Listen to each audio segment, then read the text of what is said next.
You're watching the Red Zone Sports Show on Fox 5. It's fanatical effort. They're playing with a high level of energy at damn home, fighting to be number one in your conference. No Cannon hangover for UNLV as they get into a slugfest with San Jose State. Straight ahead in the Red Zone, we break down a wild game from the opening punch to the frenzied finish. Head coach Tony Sanchez is in studio with analysis. Plus, a look ahead to a Friday night special in Fresno, and we sit down with Captain Phillips. Find out why Jake Phillips is embracing his leadership role. It's time for 30 minutes of UNLV football in the Red Zone, all for one big reason. We love it. We love it. This is the Fox 5 Red Zone Sports Show, presented by RC Willey. Your home, your way. Good evening, welcome inside the Red Zone. Thanks for dropping in. Kevin Boyer alongside UNLV head football coach Tony Sanchez after a frustrating night at Sam Boyd. I think we're going to look back at this game as maybe the one that got away. Yeah, it was a frustrating, result at the very end. Again, there's a lot of things that I'm proud of the way the guys played and the way they battled back. And, it's a no-quit team. I think we've seen that week in and week out. Played a good football team. They made one more play than us and won the game, so it's disappointing. We'll get back to work. Lots to talk about with this one, and we begin with the first half highlights where, once again, the Rebels got off to a fast start but had a second quarter to forget. Hey, it's been a long bunch of weeks. We've been in a lot of emotional games, and you have to go do it again.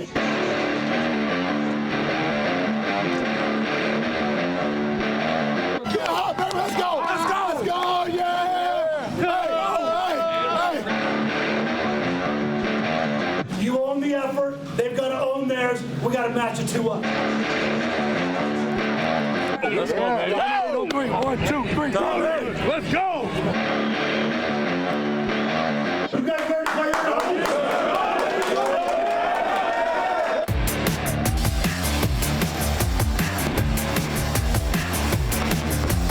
The Cannon red and back home at Sam Boyd Stadium, but more was at stake as San Jose State came into town.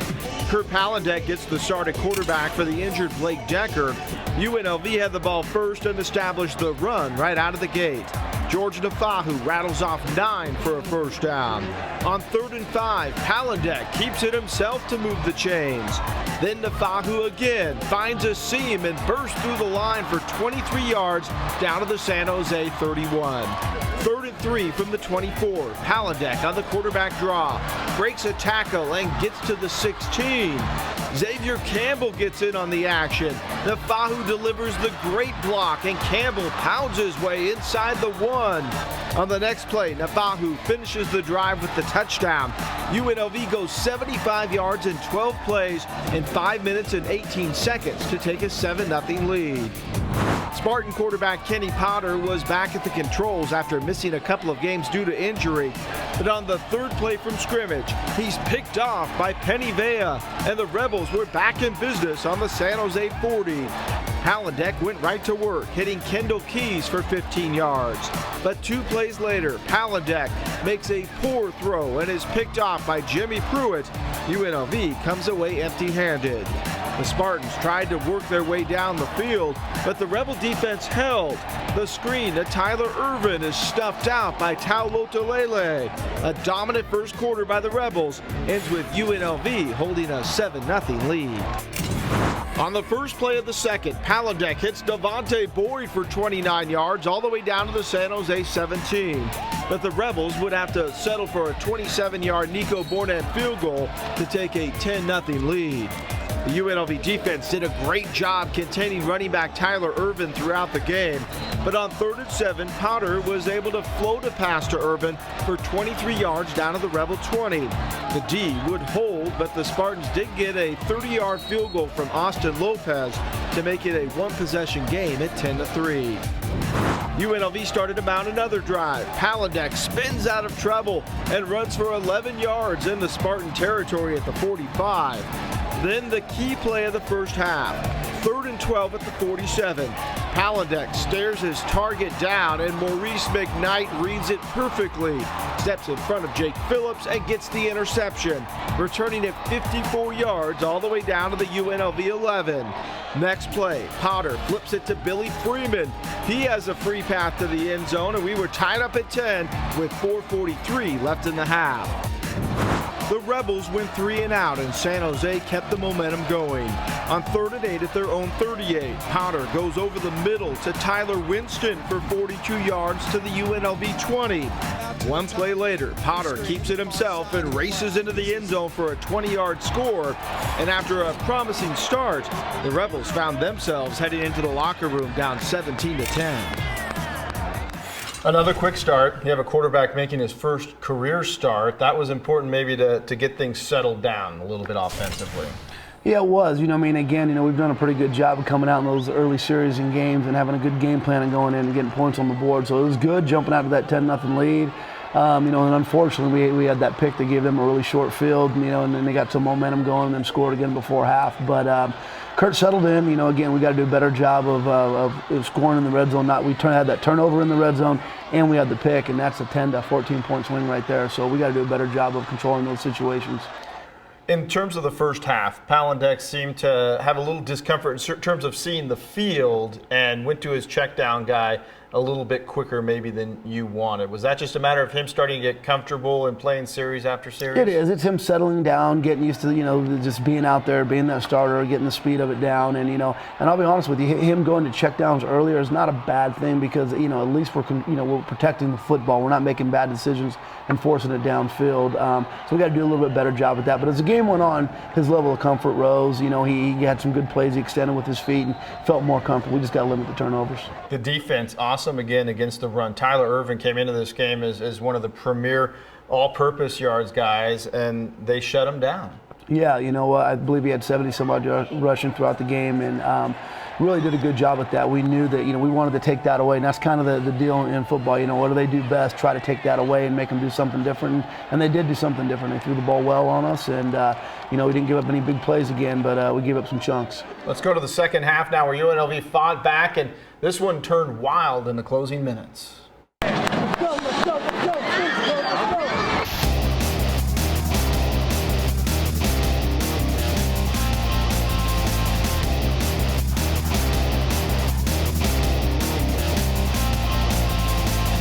San Jose State had the ball to start the second half. Potter hits Hansel Wilson for 24 yards to move into Rebel territory. On 4th and 2 from the 37, the defense once again holds firm, denying Ervin for no gain and getting the ball back. After a 3 and out, the Spartans moved back down the field. 3rd and 5 from the 34. The pitch to Ervin for 9 yards and the first down at the 25. That set up a 34-yard field goal from Lopez, and the San Jose State lead was extended to 20-10 as we moved into the fourth quarter. The Rebels look to have a big play as Palandek turned the corner and races 40 yards into Spartan territory, but it's called back on a holding penalty. The Rebels had to punt. Logan Younker's punt fumbled by Ervin, and Bea is there to gobble it up. UNLV had life again, taking over at the 36.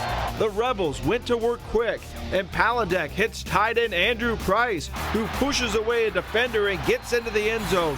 25 yards on the score, and the Rebels were right back in it, down 20-17 with 10:23 left. The defense did its job and forced a punt. The Rebels started a drive at their own 14 with 7.5 to go.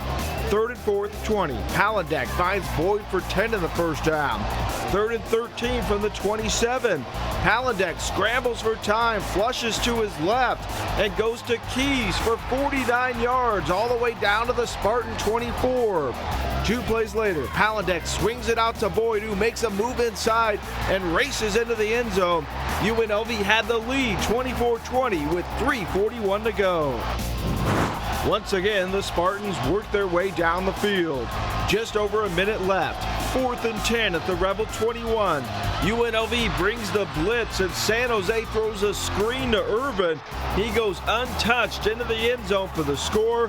The Spartans have the lead back at 27-24 after going 75 yards in 9 plays in 2 minutes and 33 seconds. The Rebels didn't fold. Palandek over the middle to Price for 22. Then the QB runs for 7 and gets out of bounds inside Spartan territory with 46 seconds to go. Palandek hits Keys down to the 25 with 31 seconds left. A chance to win in regulation. The pass to Boyd in the end zone, and it goes right through his hands. Bornan came on to try a 49-yard field goal, and it's right down the middle. We were headed to overtime, tied at 27. UNLV had the ball first. Lexington Thomas lost 5 on first down.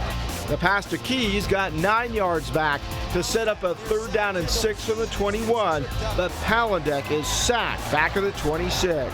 Bornan came out to try a 43-yard field goal, and it's blocked. The Rebels came up empty. San Jose had a chance to win it, and it was all Tyler Irvin. The 17-yard run took the ball down to the 2. 2 plays later, Irvin appeared to be stopped short, but the officials call it a touchdown, and the replay is inconclusive. The Rebels fall to San Jose State in overtime, 33-27. I want to start with the 4th down situation on defense, a little over a minute to go, and the game essentially on the line right there. You guys went for the aggressive call with the blitz, and just a good play call, I guess, by San Jose State. It was. They actually hit us on 2 throwback screens throughout the game, so, we got to go fix that, make sure we have that spied out, and, we don't let that happen again. But, we've been aggressive, that during that series, and, got them to 4th and long, and, an opportunity to win the game right there, and it's an unfortunate deal, and they called a great play call at that time. Twice this team came back late in the game. It just goes back to the fact that this squad does not quit until the game's over. Yeah, we know. We're in the middle of a building process. We're in the middle of turning around a program that's been down for a long time, and and to see the resolve and the fight that these guys have week in and week out, throughout the entire course of the year, and it goes back to last night.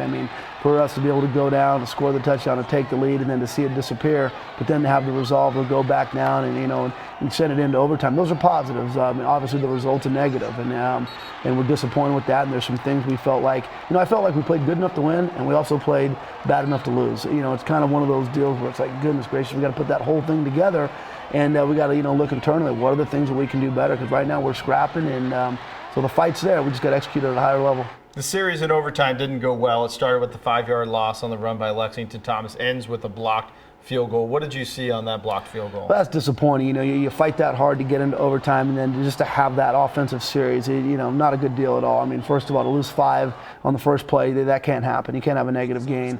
And then on the block, it was a low kick and a push. You're not going to criticize the guy just drilled a 49-yarder to get you there. A little bit of a push, and sometimes when you're kicking a long field goal, you tend to kick it a little bit lower there, and that's kind of what happened. But again, it goes back to losing those 5 yards on first down. It puts you into a bad situation. Have the nice play with Keys, and that just gets you back into a manageable deal. So we just got to do a better job in that situation of executing offensively. Your assessment of Kurt Palandek's play at quarterback after his first career start? I'll tell you what, you're not really sure after the game, but we're going back and watching film this morning. I've seen it a couple of times. I thought he did a good job. When you look at the whole body of work, he was 15 to 30, but we had 5 drops, and we're dropping too many balls right now. That, right there, that takes you to 20 or 30. His ability to extend the play and get us out of certain situations, and some of those big plays you saw at the end, like that play to Keys, that's him extending the play and keeping us alive in there. Obviously, the turnovers are a big deal, and we got to do a better job of that. So we'll go back and talk to him. But overall, when I grade his performance, I think he did a real quality job. Is he the starter going into the week with a game on Friday? He is the starter going into the week. So we're starting to build with him where we can do more offensive things. As far as preparation wise, Blake is still recovering, so he'll be healthier this week. He can be the number 2, ready to go. So hopefully we get through this game with Kurt, and then we'll evaluate it in the bye week. Well, we're just getting started on the Red Zone, and up next we are talking about this week's game against Fresno State. What do the Bulldogs bring to the table as the Rebels prepare to travel to the San Joaquin Valley? That topic when we return in 2 minutes. Stay tuned. You're watching the Fox 5 Red Zone Sports Show, presented by RC Willey. Your home, your way. UNLV plays their only Friday night game of the season this week as they travel to Fresno to take on a struggling Bulldog team.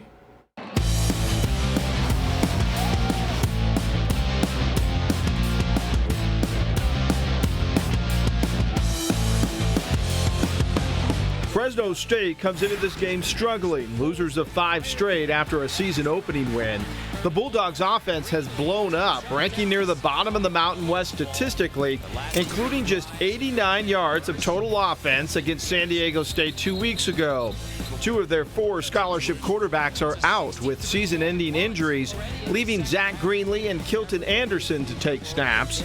Fresno State runs an up-tempo spread offense centered around the passing game, but their main offensive weapon is running back Martez Waller, who is always dangerous. Defensively, the Bulldogs have struggled against the run and have been beaten in the trenches. One positive for them is they aren't penalized a lot, one of the best in the country at just over 4 a game. Last year, UNLV stunned Fresno State at Sam Boyd Stadium, jumping out to a 17-0 halftime lead and winning in overtime 30-27. Bulldog head coach Tim DeRuyter says that was a lesson learned for his players. If you don't play your top game every week, anybody can beat anybody, and that was a great testament to it. I know the guys that played last year and the feeling that they had that day, they'll remember it. Playing in Fresno is never easy. It can be a loud atmosphere with the crowd priding itself on trying to have an impact on the game. We got the red wave, so anybody coming in there, they get fired up. You know, the red wave, we don't have much to do in Fresno, but the football. So when anybody comes to town, you know, I mean, it's a great experience. With that said, the Bulldogs' slow start could keep things low-key, and the Friday game could play into the Rebels' favor in terms of the crowd. The San Joaquin Valley is big on high school football, and that could keep fans out of the stadium. Nonetheless, every road game is a test, and the Rebels will have to bring their A game to get up early and keep the gas pedal pressed. You look at this game from a defensive standpoint, and it's going to start with stopping another running back in Waller. Yeah, you know it is. You know they do a good job, and obviously they've talked about it struggling a little in the quarterback game, so they're relying a lot more on the run right now. So we just got to continue to do what we do against the run. We've done a pretty good job overall of stopping some pretty good rush offenses. So we just go back, make sure we're gap sound, and we'll be good. This is a team that struggled. Is it a fear at all that you have a Fresno team that is desperate, and desperate teams sometimes can be dangerous? Yeah, well, it's a number. I mean, first of all, it's college football, and like Coach said on that brief deal, anybody can beat anybody on any given day. And then you do have a team, a Fresno State team that has a proud tradition over there. You're at their place, and they've struggled of late, and they're going to be fired up to end that. And we got to match that energy. We have to go out, execute at a high level, and we got our backs against the wall right now too, though. So I think you have 2 teams that are getting ready to blow up against each other. It's going to be a good one. Straight ahead, we're going to talk to one of the captains on the UNLV football team, Jake Phillips, talking about his role with the team and why he's hell-bent on going out a winner on the field. This hair-raising play of the week is brought to you by Vegas Valley Hair. Fourth quarter, UNLV down 3 with just minutes left. Kurt Palandek swings it out to Devontae Boyd, who makes a move inside, then races to the corner of the end zone for the touchdown. The score gave the Rebels the lead before they lost in overtime, but it delivers as the hair-raising play of the week. You're watching the Fox 5 Red Zone Sports Show, presented by RC Willey. Your home, your way. There are a handful of players who have won the Cannon twice in their UNLV careers. One of them, senior tight end Jake Phillips, who's taking on a leadership role with this young squad.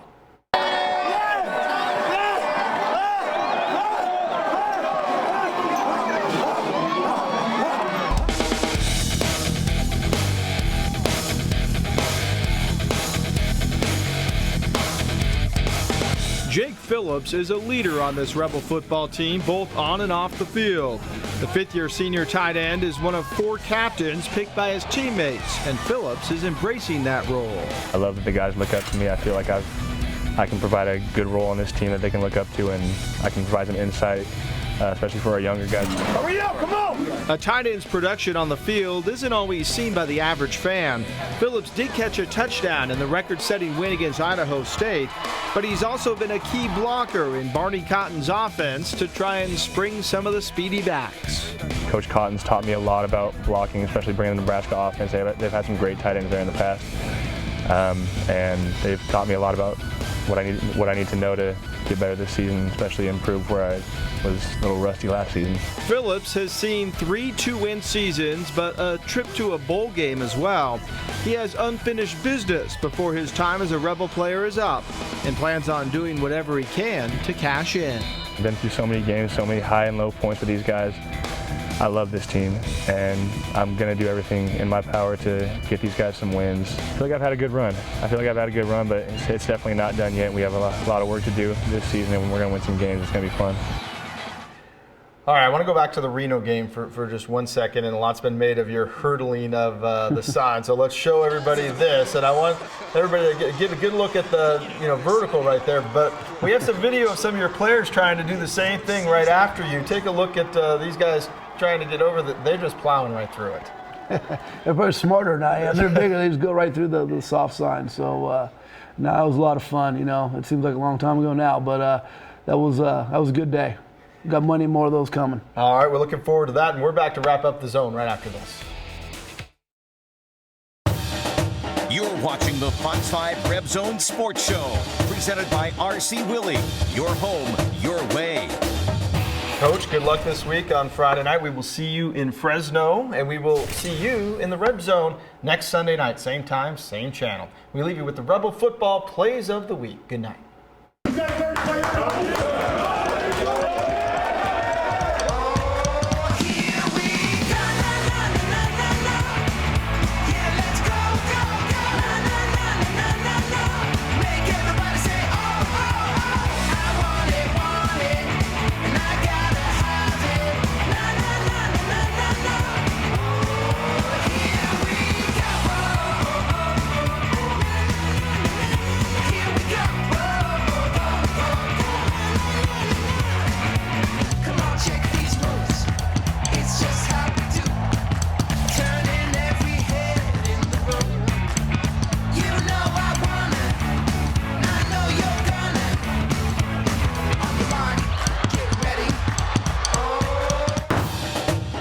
Fox 5 Reb Zone Sports Show was presented by RC Willey. Your home, your